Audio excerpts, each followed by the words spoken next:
बिस्मिल्लाहिर्रहमानिर्रहीम। साइंसदानों का कहना है कि इंसान की पैदाइश से पहले इस जमीन पर जिन्नात का राज था। ज्यादातर साइंसदान इस बात पर मुत्फिक हैं कि हजरत आदम अलैहिस्सलाम से पहले इस धरती पर डायनासोर्स रहते थे। फिर जब अल्लाह पाक ने हजरत आदम अलैहिस्सलाम को जमीन पर उतारा और जिस तरह इंसानों की तादाद दुनिया में बढ़ती गई, उसी निस्बत से डायनासोर्स इस धरती से नापैद होते गए। आखिरकार सब के सब खत्म हो गए। हमारे जहन में ये सवाल पैदा होता है कि अल्लाह ताला ने दुनिया को क्यों पैदा किया और सबसे पहले इस दुनिया पर किसको भेजा। इस बात में तो किसी किस्म का कोई शको शुबा नहीं कि जमीन अल्लाह पाक ने पैदा की। कुरान करीम की सूरह हदीद की आयत नंबर 4 में इरशाद बारी ताला है, वही है जिसने आसमानों और जमीन को 6 दिन में पैदा किया, फिर अर्श पर जलवा फरमा हुआ। वो खूब जानता है जमीन में जो चीज है और उससे निकले जो कुछ आसमान से नीचे आए और जो कुछ उस पर चढ़ कर जाए। जहाँ कहीं तुम हो वो तुम्हारे साथ है और अल्लाह ताला तुम्हारे आमाल को देख रहा है। इसी तरह कुरान पाक की सूरह हूद की आयत नंबर 7 में इरशाद बारी ताला है, अल्लाह ही वो जात है जिसने जमीनों आसमान को 6 दिन में पैदा किया और उसका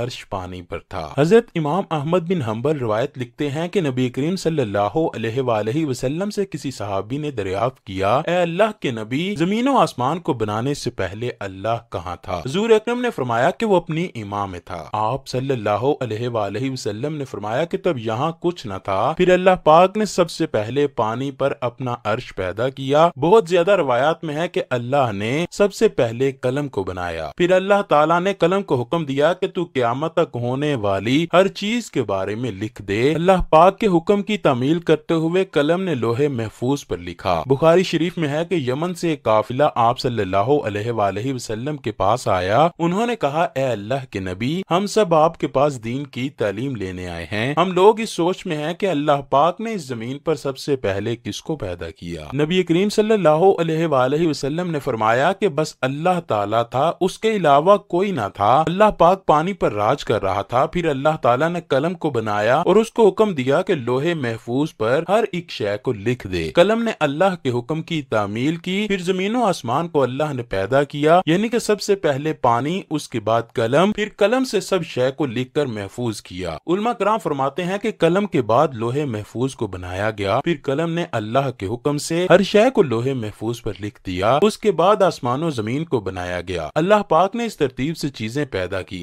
हजरत अबू हुरैरा से मरवी है कि अल्लाह के आखिरी नबी सल्लल्लाहु अलैहि वसल्लम ने मेरा हाथ पकड़कर फरमाया कि खुदा ने हफ्ते के दिन मिट्टी को बनाया, जमीन और पहाड़ों को अतवार के दिन, सोमवार के दिन शजर, मंगल के दिन मुश्किलात, बीमारियां, जरासीम और तकलीफें पैदा की। रोज़े बुध नूर, जुमेरात को 4 पैरों वाले जानदारों को पैदा किया। जुमातुल मुबारक को असर और रात के दरमियान फरिश्तों, जिन्नों और हजरत आदम अलैहिस्सलाम को जमीन पर उतारा गया। इस हदीस से हमें मालूम होता है कि सबसे आखिर पर अल्लाह पाक ने इंसान को पैदा किया। सबसे पहले इंसानों में से अल्लाह पाक ने हजरत आदम अलैहिस्सलाम को पैदा किया। हजरत आदम अलैहिस्सलाम को पैदा करने से पहले फरिश्ते और जिन्नात को पैदा किया गया। फरिश्तों के रहने की जगह आसमान है। कुरान की सूरह शोरा आयत नंबर 5 में है, करीब है आसमान अपने ऊपर से फट जाए और फरिश्ते अपने रब की इबादत में मशगूल होंगे और जमीन वालों के लिए इस्तगफार कर रहे होंगे। खबरदार, अल्लाह पाक माफ करने वाला और रहम करने वाला है। हजरत आयशा रजी अल्लाह ताला अन्हा से मरवी है कि अल्लाह के नबी ने फरमाया कि फरिश्तों को नूर, जिन्नों को आग और हजरत आदम अलैहिस्सलाम को मिट्टी से पैदा किया गया। हजरत आदम से पहले जिन्नों और फरिश्तों को पैदा किया गया था। कुरान करीम की सूरह हिजर की आयत नंबर 27 में फरमाया जाता है, इससे पहले जिन्नात को हमने लू वाली आग से पैदा किया, यानी आग के शोले से पैदा फरमाया। ये आग के बढ़ते हुए शोले के किनारे को कहते हैं। जिन्नों को आग की जड़ से नहीं बल्कि आग के शोलों के किनारों से पैदा किया गया। कुरान में इब्लीस शैतान के बारे में है, इब्लीस शैतान ने कहा, तूने मुझे आग से पैदा किया है। हम पहले ही बता चुके हैं कि जिन्नों को अल्लाह पाक ने आग की लू से पैदा किया। जिन्नात की असलियत आग ही है। इब्लीस को भी जिन्नात के ग्रोह में पैदा किया गया। इसमें किसी को शक नहीं होना चाहिए कि इब्लीस भी आग से पैदा किया गया। कुरान पाक में है कि इब्लीस जिन्नों में से था, मतलब यह है कि वो फरिश्तों में नहीं था। इमाम हसन रहमतुल्लाह अलैह फरमाते हैं कि वो एक लम्हा भी फरिश्तों में शामिल नहीं हुआ। हजरत अब्दुल्ला और अब्दुल्ला बिन अब्बास रजी अल्लाह ताला अन्हु फरमाते हैं कि जिन्नात की रहने की जगह जंगल और पहाड़ हैं। उसके 2000 साल बाद अल्लाह पाक ने हजरत आदम अलैहिस्सलाम اور حضرت اما حوا کو زمین پر اتارا، اس طرح انسانوں کی نسل در نسل شروع ہوئی۔ پھر اللہ